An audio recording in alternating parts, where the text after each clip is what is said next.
ورحمۃ اللہ وبرکاتہ. بڑی مدت کے بعد عالی جناب کے دیدار ہوئے ہیں. ابھی بھی کیا مصروفیت ہے؟ محترم میں آج کل مدرسہ بیت العلوم میں حصول تعلیم میں منہمک ہوں. آج میں آپ سے اسلام آمد کے بارے میں سوال کرنا چاہتا ہوں جو اس دور کا نہایت خطرناک مسئلہ بنتا جا رہا ہے. جی حضور، بندہ آپ کے مسئلے کا حل پیش کرنے کے لیے حاضر ہے.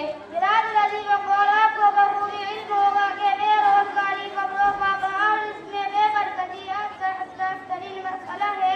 سوال یہ کہ کیا شریعت اسلامیہ نے کبھی ہزاروں بچوں کو بے قرار سے نکلنے کا کوئی حل بیان کرتی ہے؟ جی ہاں، شریعت اسلامیہ اپنے فرما بصیروں کو کچھ ایسے امور کو انجام دینے کا تاکیدی حکم دیتی ہے جن کی وجہ اور اس انسان اس خوفناک مصیبت سے چھٹکارا پا سکتا ہے.